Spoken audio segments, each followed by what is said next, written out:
राधे राधे। एक बार फिर से कृष्णा की दासी में आप सभी का स्वागत है। कैसे हैं आप लोग? आशा करती हूँ अच्छे होंगे, स्वस्थ होंगे।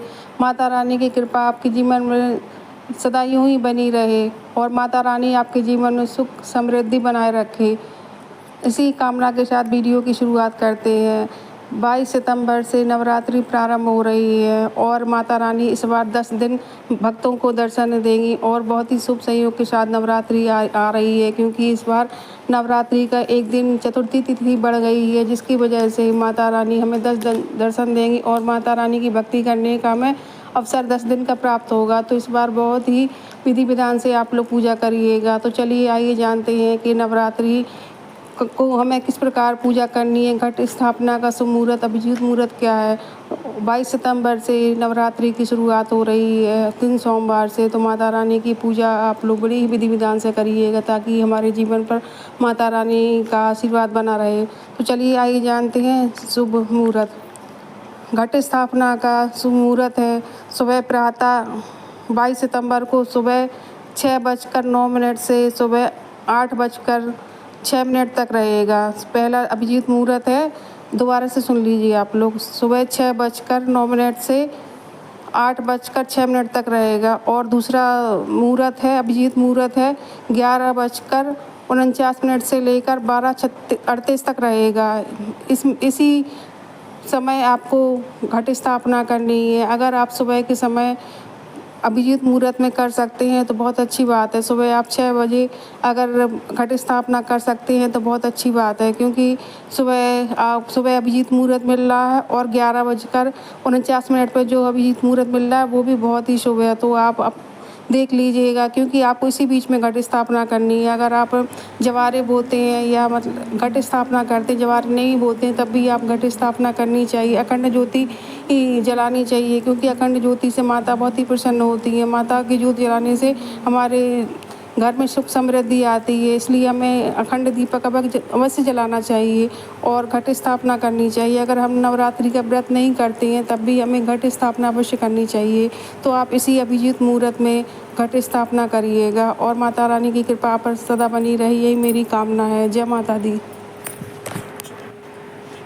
आप सभी को नवरात्रि की ढेर सारी शुभकामनाएं। शारदीय नवरात्रि में माता दुर्गा इस बार हाथी की सवारी पर आ रही हैं, जो कि हमारे देश के लिए, हमारी आम जनता के लिए और सभी के लिए बहुत ही शुभ मानी गई। जब भी माता की सवारी हाथी होती है तो बड़ी ही फलीभूत होती है, शुभ संयोग होता है। इस बार माता रानी की पूजा बहुत ही विशेष है, क्योंकि इस बार नवरात्रि की शुरुआत सोमवार के दिन से हो रही है। जो माता रानी के दिन होते हैं वो सोमवार है, शुक्रवार है, इस प्रकार दिन होते हैं माता रानी के। और माता रानी पंच देवी देवताओं में से एक है, माता शक्ति है, तो इसलिए माता रानी की पूजा अर्चना नवरात्रि में विशेष होती है। तो इस बार बहुत ही शुभ संयोग बन रहा है। तो आप सभी लोग नवरात्रि की पूजा अवश्य करिएगा। भले ही आप नवरात्रि का व्रत ना कर सकें, लेकिन पूजा अर्चना हमें अवश्य करनी चाहिए, क्योंकि माता रानी हमारी शक्ति प्रदान करती हैं। और इस बार जो नवरात्रि है बहुत ही विशेष है, क्योंकि हमें माता रानी का 10 दिन का अवसर मिल रहा है उनकी पूजा अर्चना करने के लिए। जब हम नवरात्रि के व्रत करते हैं या माता रानी की पूजा पाठ करते हैं, कोई भी पूजा पाठ करते हैं, तो जब भी हमारे अंदर बहुत ही सकारात्मक ऊर्जा बढ़ती है और हम एक उमंग सी महसूस होती है। तो आप लोग अवश्य पूजा करिएगा माता रानी की। माता रानी के 9 दिन के तो रूप में की पूजा होती है और हमें माता रानी की पूजा में हर तरह से पूजा करनी चाहिए। हम कन्या पूजन से माता रानी बहुत ही प्रसन्न होती हैं। कुछ कार्य ऐसे होते हैं जो हम करते हैं तो माता रानी विशेष ही खुश होती हैं। माता रानी को लाल रंग अति प्रिय है, तो आप माता रानी की पूजा में अधिक से अधिक लाल रंग का प्रयोग करिएगा। जैसे लाल माता रानी को लाल चुनरी उड़ाना, श्रृंगार की सामान है, लाल पुष्प है, इस प्रकार पूजन करिएगा। और जितना हो सके माता रानी के नाम जप करिएगा, दुर्गा चालीसा पढ़िएगा। जब हम दुर्गा चालीसा करते हैं तो माता रानी अति प्रसन्न होती है। माता रानी के 108 नाम लीजिएगा, इस प्रकार पूजन अर्चना करिएगा, क्योंकि माता रानी शुभ सौभाग्य के साथ साथ अखंड सौभाग्य भी बढ़ाती हैं। अगर माता रानी की विशेष पूजा करते हैं तो माता रानी का हमें आशीर्वाद तो प्राप्त होता ही। हमारे घर में माता रानी की कृपा हमेशा बनी रहती है। और हम इस प्रकार हमें पूजा अवश्य करनी चाहिए, जितना हो सके माता रानी के भजन कीर्तन करनी चाहिए, क्योंकि 9 दिन माता रानी भक्तों को दर्शन देने आती है, भक्तों की मनोकामना पूर्ण करने आती हैं। तो हमें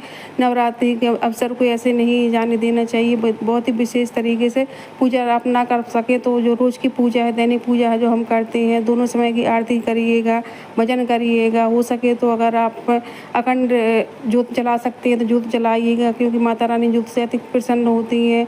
कलश स्थापना करिएगा, और कुछ ना कर सके तो माता रानी के नाम जप अवश्य करिएगा। आप कोई सा भी नाम ले सकते हैं माता रानी का। और हमें बहुत ही विशेष तरीके से हम पूजा नहीं कर पाते हैं, क्योंकि जितनी भी हम पूजा करते हैं लेकिन हमें श्रद्धा भाव से करनी चाहिए, क्योंकि 9 दिन माता रानी भक्तों की कामना पूरी करने आती हैं। तो आप दुर्गा जी का कोई भी नाम ले सकते हैं, जय माँ दुर्गा, या जो आपको नाम सरल लगे वो ले सकते हैं। माता रानी के मंत्र उच्चारण कर सकते हैं। कुछ नहीं तो आप सुबह शाम माता रानी के पास बैठकर उनके 108 नाम अवश्य लीजिएगा। इस प्रकार पूजा करने से माता रानी का आशीर्वाद हम पर सदा बना रहेगा। जय माता दी। आप सभी को शुभ नवरात्रि। जय माता दी।